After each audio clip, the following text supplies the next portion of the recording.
দর্শকরা, ঈশান বাংলার ইভিনিং শোতে আপনাদের সবাইকে স্বাগত জানাচ্ছি। আজকে একটা আমার পাশের ছবিটা দেখুন, সায়নী ঘোষ বসে আছেন স্পিকার ওম বিড়লার পাশে।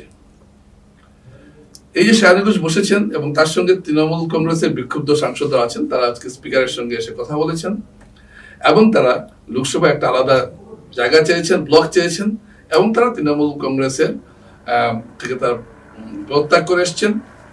একই সঙ্গে তারা বলতে চাইছেন যে তারা নতুন একটি দল এনসিপিআই, সেই দলে তারা যোগ দিচ্ছেন এবং স্পিকারকে তারা বলেছেন তাদের জন্য আলাদা আসন সংরক্ষণ করার জন্য। এই যারা মমতার সঙ্গ ছেড়ে এসেছেন, বাকিরা ঠিক আছে, তারা এসেছেন নানা কারণে। কাকলি ঘোষ দস্তিদার মমতার দীর্ঘদিনের সঙ্গে তিনি মমতার সঙ্গ ছেড়েছেন। সুদীপ বন্দ্যোপাধ্যায় মমতার অত্যন্ত বিশ্বস্ত, তিনিও দেখলাম এখানে এই ছবিতে তাকে দেখা যাচ্ছে, তিনিও এসেছেন এখানে। দেব, অভিনেতা দেব, মালা রায় অত্যন্ত বিশ্বস্ত এসছেন। তো এটা আশ্চর্যের বিষয়, একটা দল ক্ষমতায় হাতছাড়া হওয়ার সঙ্গে সঙ্গেই সবাই নেত্রীর সঙ্গ ত্যাগ করেছে। বিস্ময়কর বটে। তবে সবচেয়ে বিস্ময়কর যেটা হলো সায়নী ঘোষের বিষয়টা। আমি অন্য কথা আলোচনা করছি না, এখানে সায়নী ঘোষের কথা আলোচনা করছি। যে সায়নী বলেছিলেন তার বুকের এক পাশে কাবা, এক পাশে মদিনা, এবং তিনি তার মন মদিনায় যেতে চায়, সেই সায়নী ঘোষ এখন এসেছেন বিজেপিতে সরাসরি নয়, এনসিপিআইতে, অর্থাৎ তিনি এনডিএ জোটে আসছেন, অর্থাৎ তিনি বিজেপির সঙ্গে আছেন। তো কি আশ্চর্য, 2 মাস আগেও যিনি বিজেপির মুন্ডপাত করেছেন এবং রাঘব চাড্ডাকে বলেছেন তিনি চাড্ডা নন, চাড্ডি। তো সেই রাঘব চাড্ডাকে তিনি ব্যঙ্গ করেছিলেন। সেই সায়নী ঘোষ এখন দেখা গেল বিজেপির আশ্রয়ে এসে পৌঁছেছেন। বিচিত্র সব ঘটনা। মমতার মতো শাড়ি পরতেন, মমতার মতো হাওয়াই চপ্পল পরতেন এবং প্রতিটি বিষয়ে মমতাকে অনুকরণ করতেন মমতা বন্দ্যোপাধ্যায়কে, এবং তিনি মমতা বন্দ্যোপাধ্যায় তার নেত্রী, তার সবকিছু মমতা বন্দ্যোপাধ্যায় বাংলার ভাগিনী, এই সব কথাগুলো। এবং তিনি ছিলেন স্টার ক্যাম্পেইনার। আমরা শিলচরে এসেছিলেন, তিনি মনে আছে আপনাদের, এবং শিলচরে তিনি উদারবন্দে মশনাইয়ে সভা করেছিলেন এবং সেই মদিনার গানটিও তিনি গেয়েছিলেন, মনে আছে আপনাদের। এবং তাকে বিজেপির কিছু কর্মী তার দিকে চেয়ে জয় শ্রীরাম বলেছিলেন এবং সেটাকেও তিনি উপহাস করেছেন। কি আশ্চর্য, আজ তিনি বিজেপি শিবিরে চলে এলেন। এটাই সবচেয়ে আশ্চর্যের বিষয়। আমার দেখা মতে একটা আশ্চর্যের বিষয় হলো এটা।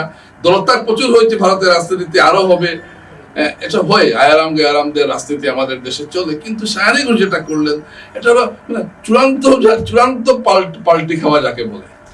তিনি নীতিশ কুমারকেও ফেল করে দিয়েছেন, এমন পাল্টিটা খেলেন।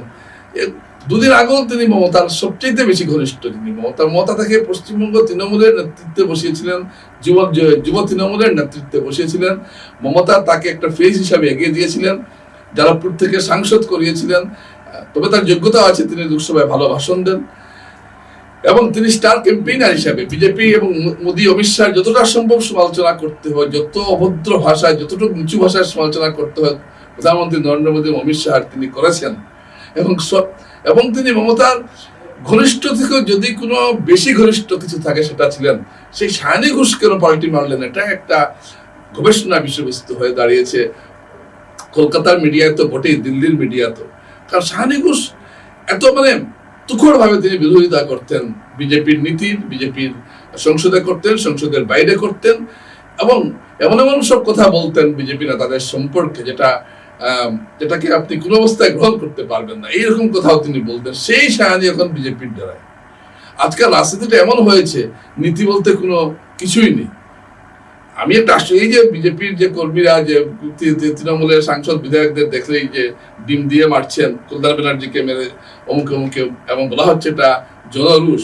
আমার তো মনে হয় ডিম মারতে গেলে হিসাব করে মারাটা উচিত। কারণ আজকে আপনি যাকে ডিম মারছেন, একজন বিজেপি সমর্থক বা কর্মী, সেই লোকটি কালকে যে আপনার দলে আসবে না কোনো গ্যারান্টি নেই। তো তখন আপনি তাকে কি করবেন? এই যে আমাদের এখানে যারা সুস্মিতা খুব সমালোচনা করতেন, বিজেপির অনেক আছেন, আজ তারা কি করবেন?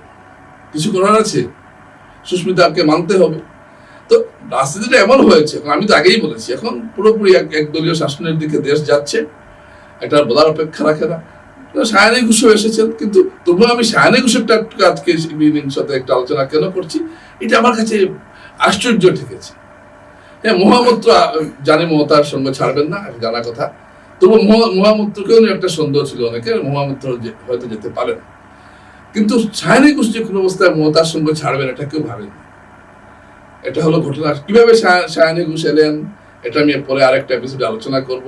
কে কলকাঠি নেড়েছিলেন, সায়ানি ঘুষকে কে এনেছেন, এইসব আমি পরে কলকাঠি দাঁড়াবো। কিন্তু সায়ানি ঘুষ এই সময় এই যে অমব্রেলার পাশে সায়ানির বসা, বিজেপি জুটে এনডিএ জুটে যোগ দেওয়া, এটা একটা আশ্চর্য একটা ঘটনা ঘটে গেছে পশ্চিমবঙ্গের রাজনীতিতে, শুধু নয় দেশের রাজনীতিতে।